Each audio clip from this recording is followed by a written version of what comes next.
Hello everyone, I am Ben with the Fantasy Scholars. Beautiful day today, and I am ready to break down some running back prospects. So today is April 28th. We are one day before the NFL draft. So I'm gonna be going through some of my five favorite running backs coming into this draft class. Super excited to get into this. Got a lot of guys who might not be ranked this way on other people's lists, but I'll be telling you exactly why I have them where they are. Let's get right into this, all right? So number one on my list, I have Travis Etienne from Clemson, all right? This guy is awesome, 5'10", 210 pounds. I love to watch him play. On a lot of these college rookie tapes, you see so many highlights that are just guys running through enormous holes created by their offensive line and just running straight out to the end zone. And don't get me wrong, you get a lot of that with Etienne because he does have tremendous top-end speed to take balls to the house. But my favorite trait of his is definitely his tackle-breaking ability, his contact balance. Even though he stands only at 5'10", 210 pounds, he really has a great low center of balance. It's not easy to knock him off his feet, to knock him off of his running path. He's got great acceleration into the second level and beyond. He's maybe one of the best second gear guys in this draft class. It's so awesome to watch him break away from the pack and just leave everyone in the dust as he takes it to the house. He's also probably, in my opinion, the best in this class once he gets to the outside. Don't get me wrong, he's a great runner between the tackles as well, but I think this man is going to excel in the screen game. He is going to be a monster. Not to mention the rest of his passing ability. He showed incredible route running skills, good hands, and the ability to catch the ball not just out of the screen game, but in the intermediate and down the field as well. Love that for fantasy specifically when we're looking for our running backs to get a lot of targets. The one knock I would say on Etienne is he has a somewhat strange running style. He takes pretty long strides, which makes it so that his lateral agility isn't the best. There are some guys who I'll be talking about whose lateral agility I really, really love later on, but because of his tackle breaking and his contact balance, I don't think it's going to be the biggest problem. So I think Etienne is my favorite running back, especially in a fantasy context. Number two, I have Javonte Williams out of UNC. All right, he comes in at 5'9", around 210 pounds as well. And part of why I like him as well is he is another guy with impressive contact balance, and I am a big fan of contact balance as one of the most important traits for running backs at the NFL level. In college, when you might be getting a ton of space just by being schemed into it or having kind of OP offensive lines, that's something that you usually don't get too much of at the NFL level. So I love to see guys who can run through arm tackles without being slowed down. Williams is absolutely one of those guys. He's got great vision. He runs with extremely impressive power. For a guy of his size, he's got this great leg drive and he will push piles, but he'll also just be extremely hard to take down by one defender because of the power that he shows. He's also got a great feel for the development of his run lane, and so does one of his teammates that I'll be talking about later on in this video. It means that he is really good at following the pack of blockers that he has as it moves forward and moves down the field, and he's also able to accelerate to move past that line of blockers as well. One knock against him, is that he doesn't have the best lateral agility or quickness either, kind of similar to what I said about Etienne. Only reason I put him below Etienne is because Etienne has had a bit tougher competition, and I still like Etienne's top-end speed more than Javonte Williams. So that's my number two. Number three, Naji Harris comes in. All right, Naji Harris out of Alabama.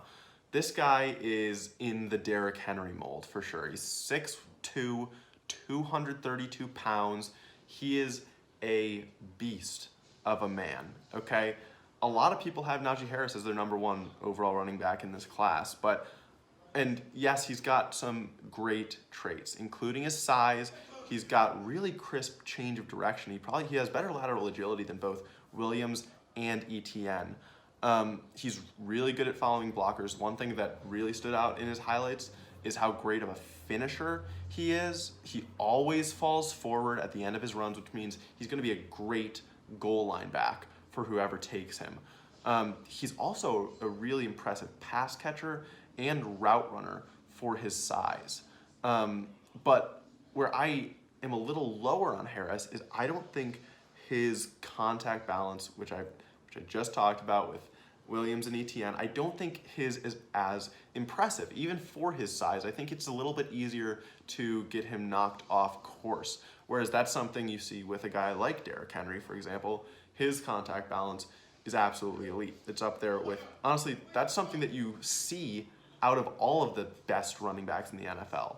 Christian McCaffrey, Alvin Kamara, Derrick Henry, all of the best guys, one of the things that brings them all together, they don't all have the best top end speed, they're not all massive, but they all have great contact balance. And since Harris is lacking a little bit compared to these other guys, in my opinion, that's why I've got him a little bit lower here. However, this is a great opportunity to bring up, since Harris is probably going to be at the top of many NFL teams' list as the running back, he might end up being put in the best situation to succeed immediately, especially in a fantasy sense, right? He's probably going to get a lot of volume, even just as a rookie, whereas some of these guys, if they fall to the second or to the third round, whereas Harris might be taken in the first, they're not going to have that same opportunity, even if they're better prospects coming out. So, in my opinion, that is.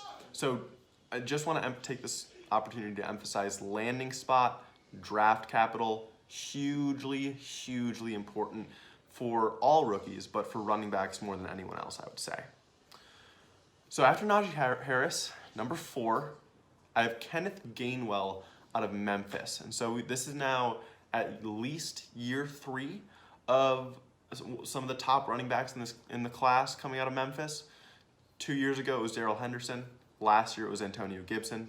We've seen how that's been working out pretty well, especially for fantasy. This year, it's Kenny Gainwell, right? 5'11", 190 pounds, so he's a little bit less compact of a build. He's a little bit longer than these other guys we've been talking about. Here's the thing that stands out about Kenneth Gainwell, all right? Easily the best pass catcher I watched. His route running ability just makes me cry, tears streaming down my face. Okay, it is incredible. He's got great hands. He has the ability to adjust to balls that are coming down the field to him so that he can beat defenders that way. I love to watch this guy work in the passing game. As a runner, he's great as well. He's a really dynamic playmaker. He has the ability to make really quick cuts on the inside to be able to make his way through the offensive line well. He's got the acceleration to make it through there too.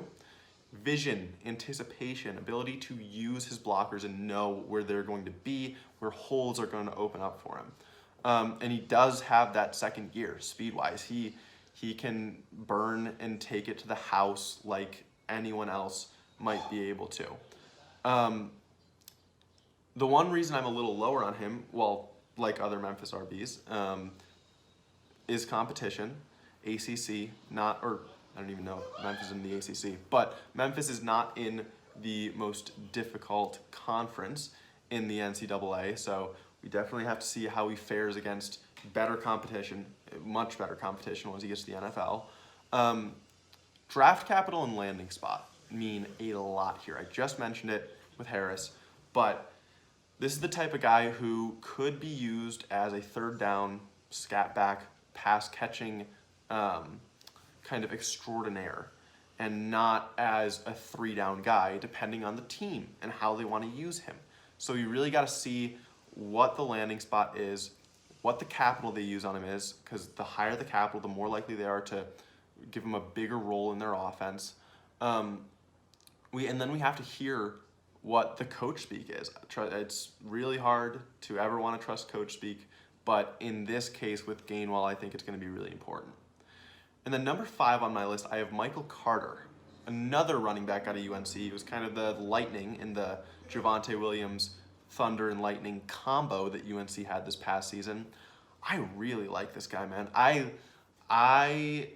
He's 5'8", 210 pounds, extremely impressive lateral agility, really good vision, good acceleration, good anticipation. Just talk about this, but he, almost more than anyone else I saw in this class, really knows how to follow his running lanes and to move with his blockers to help pick up yardage. He runs with power as well. He's definitely has the ability to run guys over. I'm just worried again about what NFL teams are going to think about him. He's a little bit smaller. He seems like the type of guy who might be used as a complementary piece. Definitely will be that way coming into the NFL at least. But I would just say keep an eye on him. Keep an eye on him through his rookie season. Look at how he's producing in the NFL.